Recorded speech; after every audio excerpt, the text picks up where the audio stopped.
Garrett may live in Northern California, but he channels the spirit of a 17th century French poet, perhaps literally, because so many strange coincidences seem to pop up in Garrett's life. Now as an adult, he exists both in this world and in the past, writing stories, penning poems, and sharing his esoteric knowledge with the world. Listen to his deliciously decadent stories today on Homespun Haints.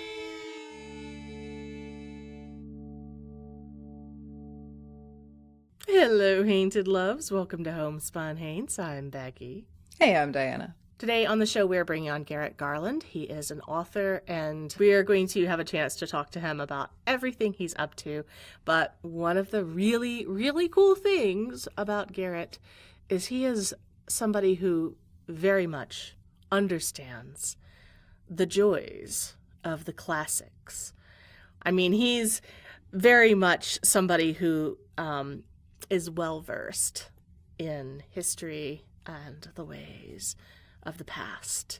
Because we have this sort of celebration of the past and history that's going to be a theme throughout this episode, I wanted to share with you, Diana, some of the more dangerous fashion trends that we have seen throughout history. Now, these are mostly through Europe in the Western world. I'm not saying there aren't incredibly dangerous practices in other parts of the world, but these I found to be the most appalling. Okay. I want to make a point that usually when you hear about these dangerous fashion movements in history, it always seems to be focused on women. Oh, those silly women. They do these silly things for fashion. Well, I really wanted to kind of focus on the things that the more male-oriented side of the population tends to do with fashion, because it's not just the ladies. I do have a little bit of a pet peeve here when it comes to dangerous fashion choices. It does seem that every time there is a new trend in fashion or a new, easier way to do something, like, oh, gel manicures, they will keep your fingernails longer. Like every single little thing that women or, people identify as women tend to enjoy, it's not long before there's this article that comes out and tells you about how terrible it is for you. And I'm just like, yep, you know what? Exactly. What the hell? Like, why can't we just enjoy our manicures and our dyed hair and sawing off our toes, if that's what we choose? Having snails crawl on our face. Yeah, or our lip filler. Like, why do you have to bust our bubbles? You're not doing that for men and their ties.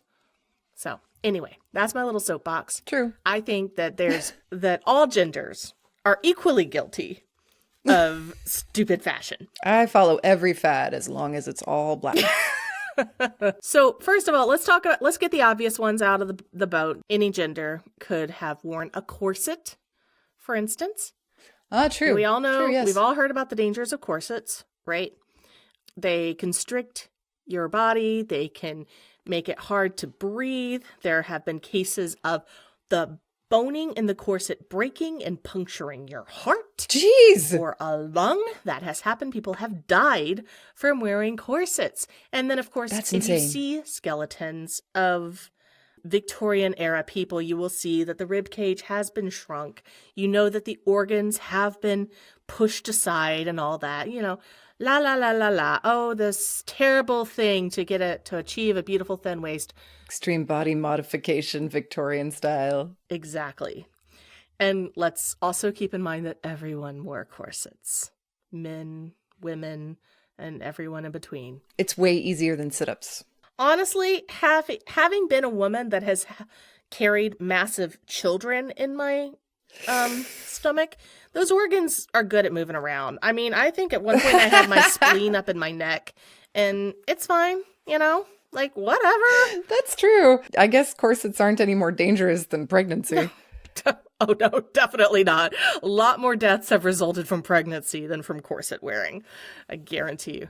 But moving on, two other things I just want to get out of the way before we talk about some of the more obscure fashion choices arsenic dyed cloth. Yes. I heard about this in the wallpaper, but not in the clothing industry. Yes, so Scheele's green is the name of the dye that was used. This scientist named Scheele, I think it was like late 1700s. I don't have the exact dates in front of me. I'm sorry.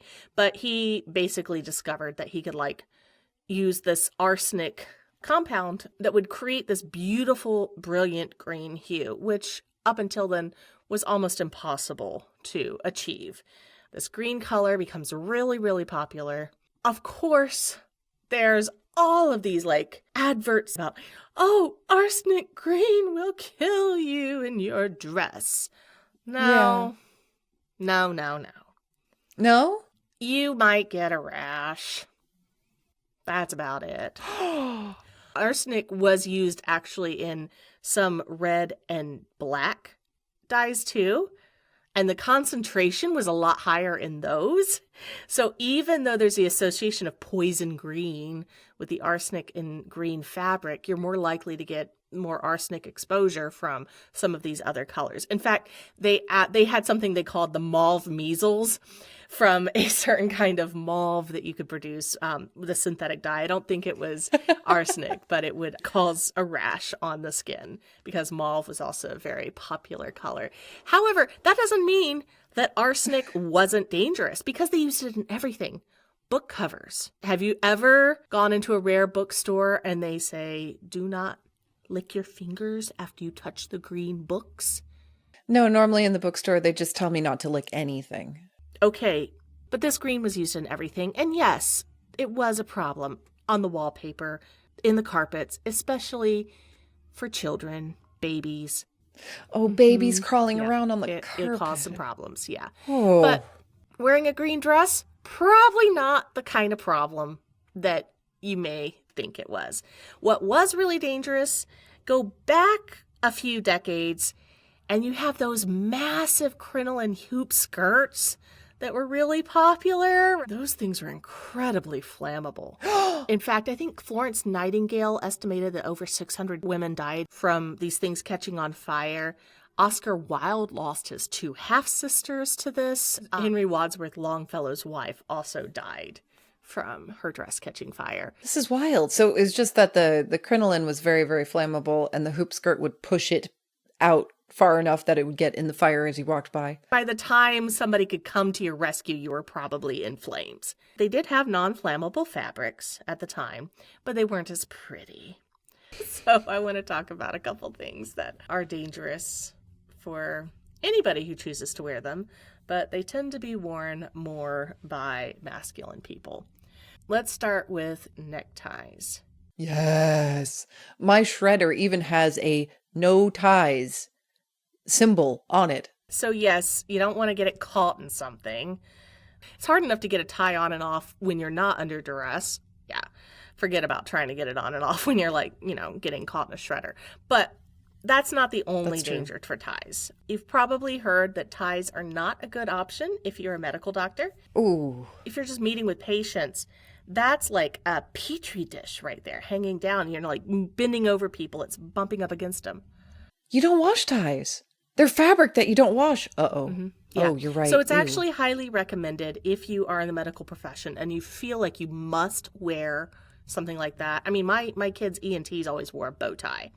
And I thought it was the silliest looking thing until I learned that that's actually a best practice. The other big problem with ties, constriction to your neck and the blood vessels in your neck. It can reduce the circulation to your brain, right? Which can reduce the oxygen that goes to your brain. I think by like 7% or something is a statistic I read somewhere. It also increases your risk of developing eye problems because it messes with the blood vessels in your eyes.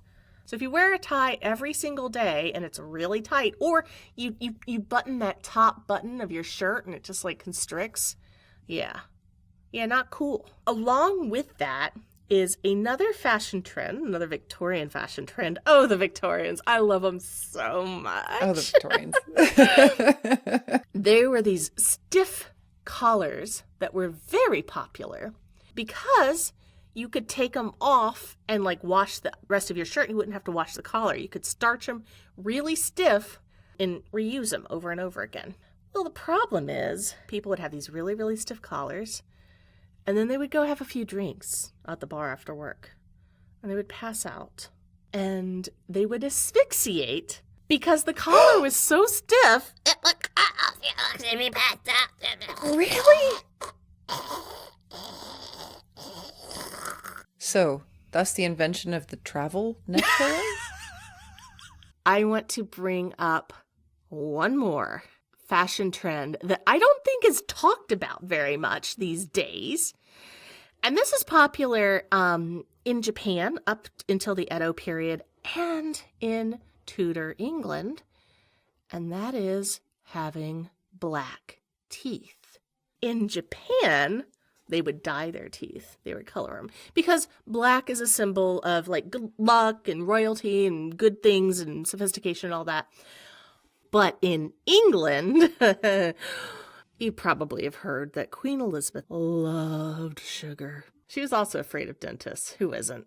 That's a bad combo, though. So her teeth were literally rotting out of her head. Is that why black teeth became a style? Yep. Yeah. If your teeth were rotting and your breath stank, it was a sign that you were really wealthy and you could afford sugar. Well, I hope you all found this fascinating. I think it's fascinating. You just have to take the good with the bad to modify your appearance. But one of the best modifications that you could possibly make is to join our Patreon. Speaking of, we have a new patron to give a shout out to. Oh, thank you. Oh, who is it? It's Bunny. Thank you, Bunny. Bunny, thank you so much for joining. And if you're not a member of our Patreon, like Bunny, here's a commercial for you. Oh man, I had a rough day. What happened, honey? I was out with the guys and And they said I wasn't spooky enough. Oh, honey, how could they say that to you? You're hella spooky. You think so? Of course. After all, you came up with the ectoplasm being ghost jizz theory, and you've been scratched by more horny ghosts than anyone else I know. Well, I suppose you're right. But if you're really worried about it, I have just the thing. Oh, wow! A spooky AF t-shirt? That's right. Our Spooky AF line comes in shirt, sweatshirt, pillow, and even a high-quality mug. Man, those are super awesome, especially for something with profanity on it. What's even better, all these items were hand-lettered exclusively for Homespun Haints by world-renowned calligrapher Nikki Malik. Holy ghostly cannoli, that's amazing. From now on, whenever you brandish your Spooky AF gear, no one will accuse you of being boring. Yeah, I'm Spooky AF. Visit homespunhaints.com for all Spooky AF merchandise.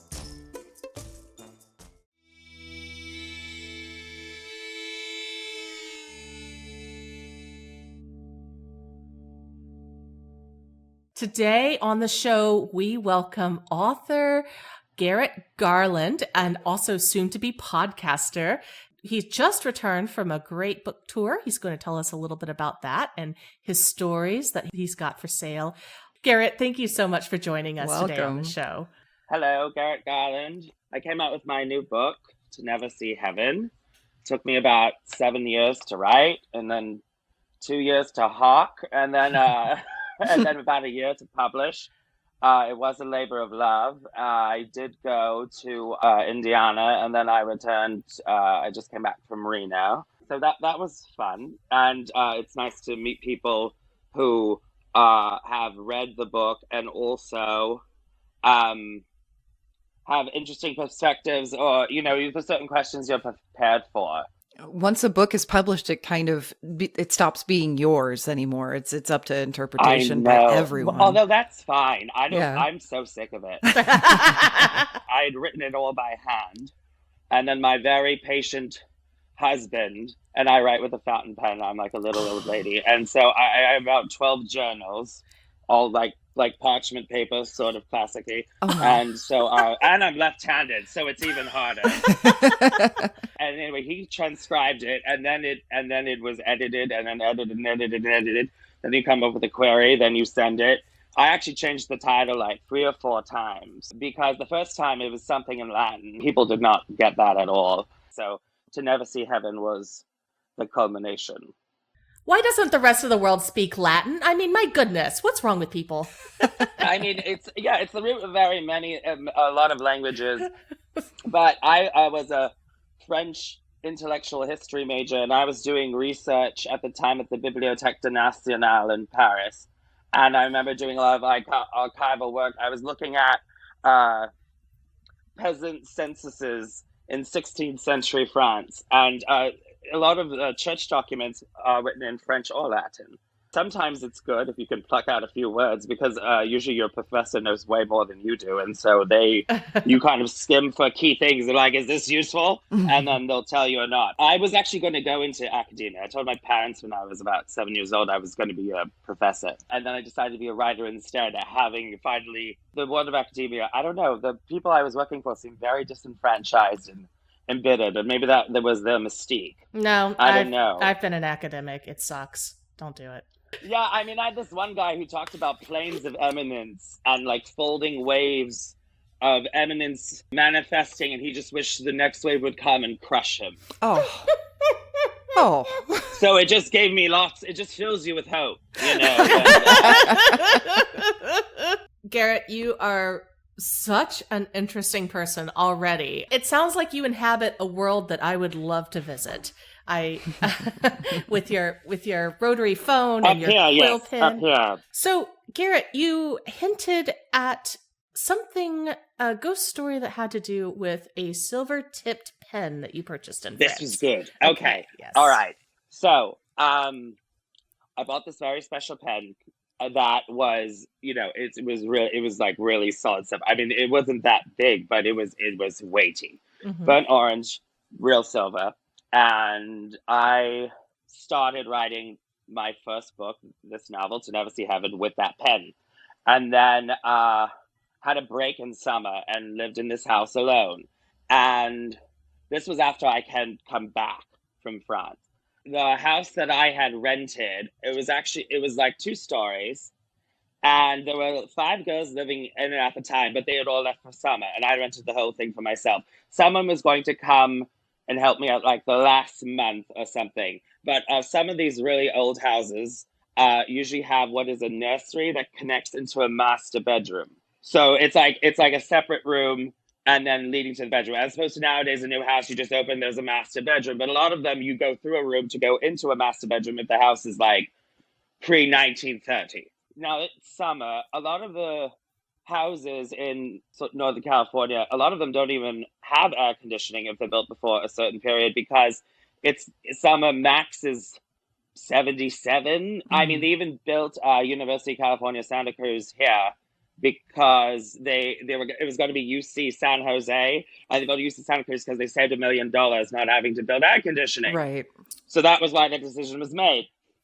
So even though we had gone through a heat wave, and the master bedroom, the rest of the house was rather sweltering, and the master bedroom was freezing. It didn't matter what you did, my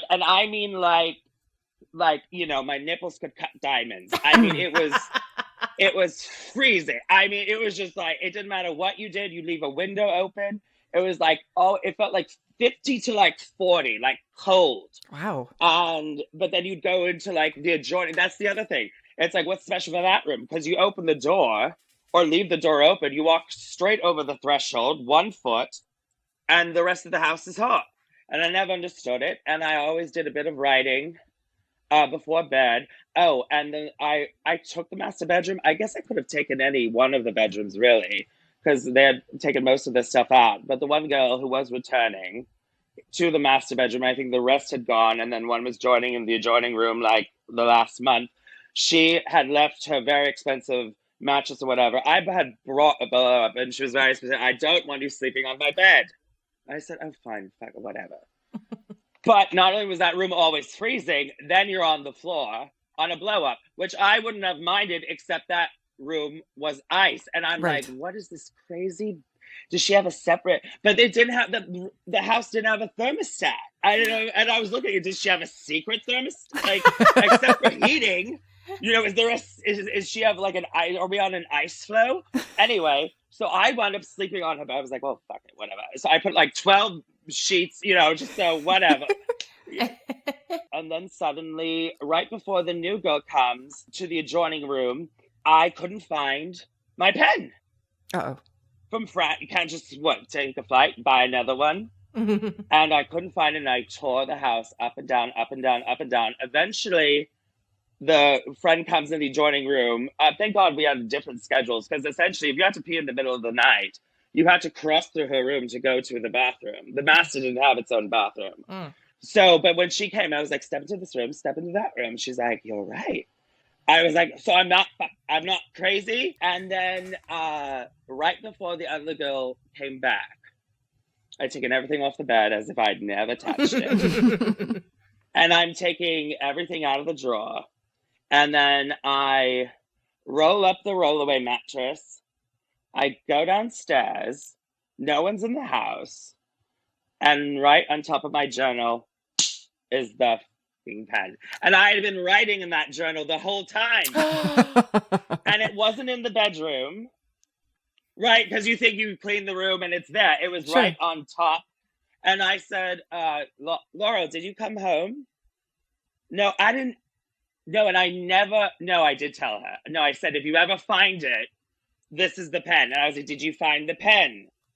And she's like, no. And I have not been home. Because she would have been like, oh, yeah, I found it. It was in the sofa. But I knew I didn't put it there because I had written the morning before bed. And I don't know, maybe that room's still freezing. I have no idea. Do you think the ghost was punishing you for sleeping in the bed when you weren't supposed to? No, I had only gone to the bed because it was freezing. I was on the floor. I brought a blow-up mattress.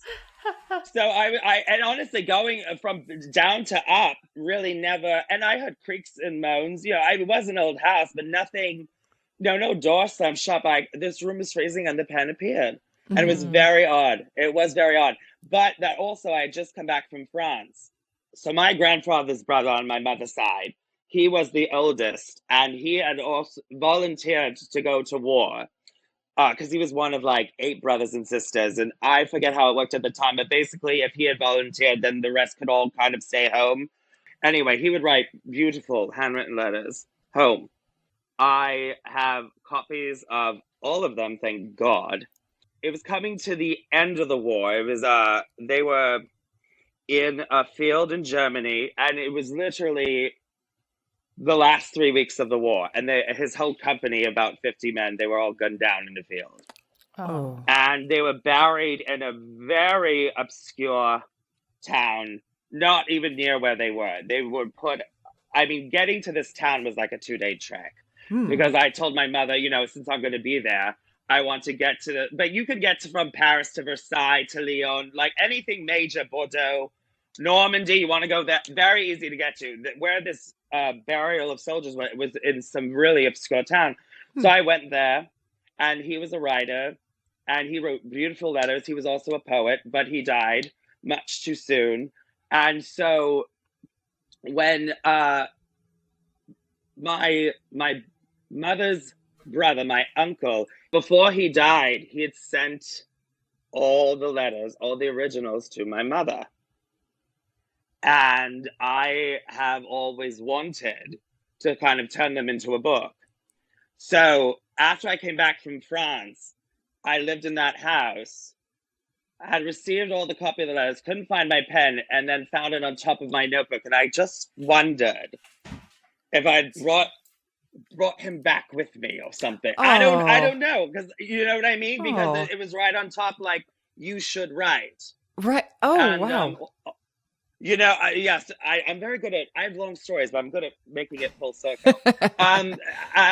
So yeah, I wonder, because to me, and I remember, when the book came out, my mother read it, and she goes, wow,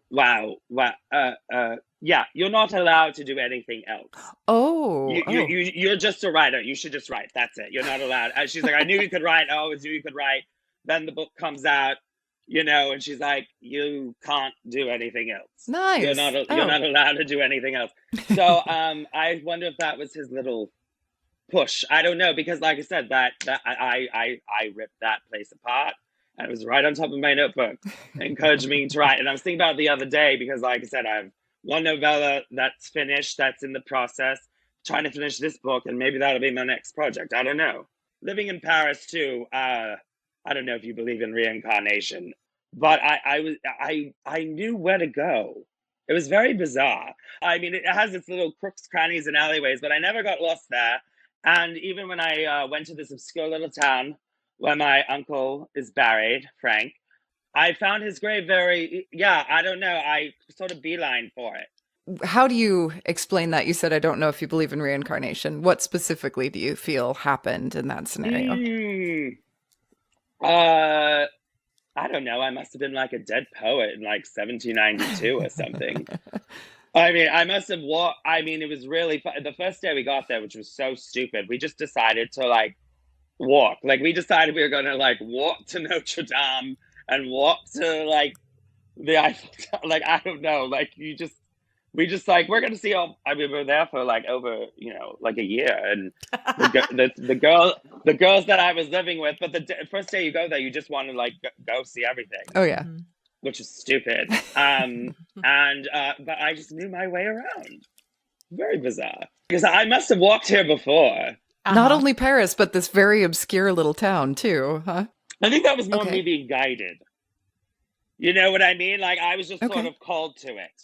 And it was, like I said, I was moving, and then even like the pen retrieval, I was leaving that day. I never would have found it. I've never been back to that house. I know exactly where it is. I've never been back to that house. That was like 10 years ago. I think it's pretty safe to say that you had been an 18th century poet in France. Everything you've told us about yourself, I think there's a past self. When I was born, so my older, I'm a middle child, my older younger sister, they were little terrors. Drew on the walls with crayons, threw feces at my mother. All children do that. It's normal. I mean, they were just like, when I was born, I didn't say a word. She took me for every test. She's like, is he slow? Is he deaf? What's wrong? Like, one time, like, she dropped a whole stack of dishes. And I'm just like, I think they were in, like, the bonsai gardens in Southern California or something. And my mother had me, and my dad had taken my older sister to the bathroom or something. And my mom's sitting there with the carriage, and this old woman, like, she just, like rose from the Titanic at the end, sort of walks over and goes, oh, what a, and I mean, I will say I was quite cute, but she's like, oh, what a beautiful child. And my mom's like, yes, yes. And then she looks down and she's like, wow, I can tell he has a lot to say. And my mother's like, this kid doesn't do anything. She's like, at first you're like, it's a dream, but you didn't talk, you didn't cry, you didn't do non-reactive. And then it was like 2 weeks later, my mom's doing something in the kitchen. I'm sitting in my little high chair, 11 months old. And I went, I want milk. One sentence, just one. She's like, it's like you were holding out on it. Just doing research. You were waiting until you had the whole sentence. On when to break. And then she's like, I just dropped. She's like, I think I was heating your bottle and I dropped it. Like, what the hell? And she's like, we never put Genie back in the bottle. She's like, that was it. My grandmother called me the governor. I did plays in the living room whether people wanted to see them or not. The weird thing about that story, too, like I said, this lady, my mom's like, she must have been like 80 years old. She's like, plus. She's like, she was old. And she walked over very slowly, leans down the carriage. Oh, he must have a lot to say. My mom's like, blah, blah, blah. And then she turns to me, coos or something, looks up. She's like, the lady was gone. Oh. And so my mom, she's not like so like religious or anything. She always thought it was like an angel or something. Like just like fairy waved her wand over me because she was like, this kid? Was it right after this that you came out with the first sentence? Right after meeting her? It was probably like she says like 2 weeks or a month later. Then one day you just came out with the sentence and that was it. You just didn't have time for childish communications. Yeah, everyone did all the developmental, go up the stairs you're not supposed to go up and all the things. I just happy to be there. Just soaking it all up. My mom's like, and she would be like, do something. And I'd be like. What other ghost stories do you have that you'd like to share with us? Oh, okay. Well, my mother, she's incredibly intuitive. Her whole life, she always called it her antenna. In school, if we ever got the yearbook or something, we would just open it to pages and point at this person. She's like, "Oh God, that girl's in a lot of pain, isn't she?" Like if there was like some bitch or something, or like someone who's horrible, or like my sister would have like a crush on somebody, and she's like, "Can you tell me about this person?" And my mother could just look at me like, "I think his mother's an alcoholic." Oh, Whoa. what? And they're like, but like never wrong, like never wrong. And my mom always says, it doesn't really help other people. It really only helps you. Because she's like, I've lost friends because I was like, I told the truth. And then it wasn't until after they got divorced or after the husband embezzled or whatever, they went, "Oh, I guess you were right." So everything from recipes to my mother's intuition we shared, shopping, I don't know, my other sisters growing up when I was interested. So I don't know if it sort of rubbed off, but I don't see dead people, but I have an intuition and it's sort of kind of color coded. I don't see people's auras. I usually, it has something to do with buildings or places. If I know where to go and I like it, it's like kind of rose colored and orange. I would say gradations of like pink and orange. And if I'm ever like had to leave a party or I'm like, I just have a horrible feeling about this, I usually just see like red. Like literally like red. Like when they, like old movies when they would like flash the red to fade the picture. Like it's sort of like it's bleeding through and then like you can only see the obscurity in black. And there was just this one time I was traveling with my friend. Her parents had a lake house. We were traveling and we had to stop to get gas because where they lived, it was like the last, because then you're only going to be in the boons. We stopped at the gas station and I had to go to the bathroom and she stood outside to pump the gas. And I was like, I sort of went red and I said, just come in with me. And then she's like, what? And I was like, you just have to come in with me. We went inside and I saw this guy at the corner of my eye. I went to the bathroom. She probably grabbed water or something, was standing in the line. And I'm just like, oh, fuck, he's behind us, isn't he? And this guy is just staring at like nothing. Absolutely like, just like dead. And I was like, we have to get out of here. We paid for it and we left. And she unplugged the gas and I was like, I'm sorry, Anyway, we found out he had earlier, about a week later, we saw the news and he had been on the run. He had killed somebody. Oh, no. Like before and was on the run from like God knows where. I don't think we were in danger. I don't think he was going to do anything then or us. I think he had a lot on his mind, probably unstable. I think he had killed his girlfriend or something and was on the run because where we were going, it's like before Tahoe by like Lake Omnor. It's like in between that. And so, I mean, we really were in the middle of the nowhere and he had come quite a ways. I think he was trying to cross the state line or something. So my mom probably has a much stronger, her impressions and the way she feels things is so much stronger. And I probably just have like, I don't know, 2% that I've just found ways to guide myself and also protect myself. Yeah. So you know when you get this red image over somebody, you can see it with your eyes and you've just... Oh, no. I mean, I can see, oh, God. I mean, you're in a bar and I'm like, that guy's going to hit somebody. I just know. I was like, he's angry as fuck. I'm like, we got to get out of there. 5 minutes. Police. Whoop, whoop, whoop. Yeah, I was like, did I tell you? I'm like not fun to go out with either. That's why I'm an old lady. That's why I have my rotary phone and my typewriter. Don't call me. I don't. The cell phone. Just public spaces. I can be loud, but then also sometimes I just see disasters. I'm like I said, my mother's like, it doesn't really help anybody else. It helps you, but it doesn't. Because people are like, oh, sit down, have a good time. I was like, I can't. This is stressful. Also, like, my husband's very deaf. I've always had extraordinarily good hearing.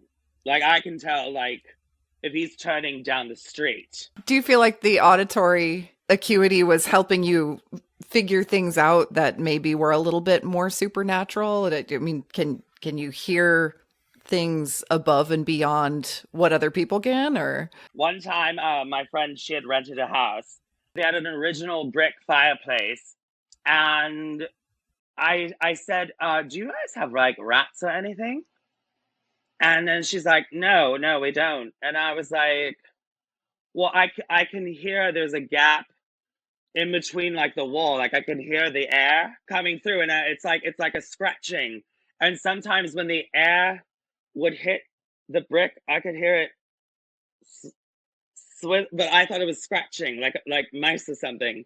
They wound up pulling out one of the brick. One of the bricks was loose, and they wound up pulling out of one of the brick, and there was like old clippings from like World War II. whoa. But that brick was loose. I could hear the, like, so sometimes you would open a door, the front door, and it would like move it. So you could hear the loose brick rattling, and then when they removed it, they found, oh my goodness, that's bizarre. But then I was like, maybe that person, because then she staged the house before they moved in, and she thought there might have been like a little girl or something, because she had a baby at the time, and he's a boy. But she's like, I swear to God, I can hear a girl laughing in here. She's like, I think that she's like, he was such a baby, and babies laugh, but she's like, I knew it wasn't at some point, you know what your son sounds like. And then we did find those clippings and stuff, and they never pursued it. I would love to know like who lived in that house, because I always thought that could have been a girl waiting for her father to come home. But yeah, it was a bunch of World War II clippings, like just push behind brick, and there was nothing else. It was like, ads for gimbals and just regular stuff, and it was just... In the house with the brick was the same house as your friend heard the little girl laughing, and you were able to hear the real world sound of the brick moving, even though nobody else could hear it, but it was only your friend who heard the little girl, right? Yes, and it was always when she was in the bathroom, because she always thought it was like she's like, it's like I could hear it going down the hall. It was like someone running by her, and she's like, it was always when I was in the bathroom, and she's like, you can't just stare at a baby. I mean, there's a little pen and whatever, but when you hear the first couple of times she heard it, she's like, he's like gotten out and he's like taking off. But then, she's like, well, no, it's like, and the more she became aware of it, she's like, no, it's clearly a girl's laugh. And also like older. It wasn't baby laugh. It was older. Like at least like, I'd have to like think back. Like she's like 4 to 6. And then she's like, it was always like, it was like a trailing off. And she's like, and like going down this hallway. Oh, that's so creepy. Like someone passing through. Right. Like she's like, it's like someone running by a door. Like, oh, and then the cutoff, like the trailer. There was one time it's like, I always thought I had heard it, but I was like, did I want to hear it? Because then she was like, stand in the bathroom. And I was like, I don't think that's what it happens. But also I was like, but I'm not a mother. She was a mother. I was like, it probably has something to do with that. I was like, I think she was happy there was a child in the house. Ah, She's Native American, and she has crows follow her everywhere. They believe it's good luck. No, I've literally gone with her from Target outside, and there's like 50 fucking black crows on the car. On her car. Like I was like, who are you, Tippy? Oh, who are you, Tippy Hedren? Like, this is insane. Like, she's like, she'll go on her lunch. They just kind of crowd around her. So she's one of my best friends. Her name's Hilly Cravella. She actually designed the cover of my book, To Never See Heaven. This is actually oil canvas. ooh. It's 2 oil canvases. So when you open up the book, you see how it like lines up. Hilly Cravella, she's the one who did the cover. Well, Garrett, this has been amazing talking to you. Really appreciate you taking the time and chatting with us. Thank you. So your book is To Never See Heaven. And then I understand you also have that on audiobook that you've narrated yourself. I'm recording it. It's Okay. coming out very soon, and everyone's been asking me for it. But it is on Kindle, paperback, hardback, Okay. on Amazon. I don't know if you do social media on your typewriter. Oh, yes. No, my Instagram, Garrett_Stephen_Garland. And also, same for my Facebook, same for my Twitter. And I do post when my upcoming podcasts come out and when I have new book tour dates coming out as well. We'll include that on our show notes as well. Thank you so much. Hainted Loves, what do you think? If you were in the line at a bathroom at a gas station and a man made you see red, would you turn around or would you stay for a spooky day? Homespun Haints is hosted by Becky Kielimnik and Diana Doty and produced by Homespun Haints Media LLC. Editing and music by Becky Kielimnik. Show notes by Diana Doty. If you have a ghost story and you'd like to be considered as a guest for this podcast, please visit our website at homespunhaints.com/submit.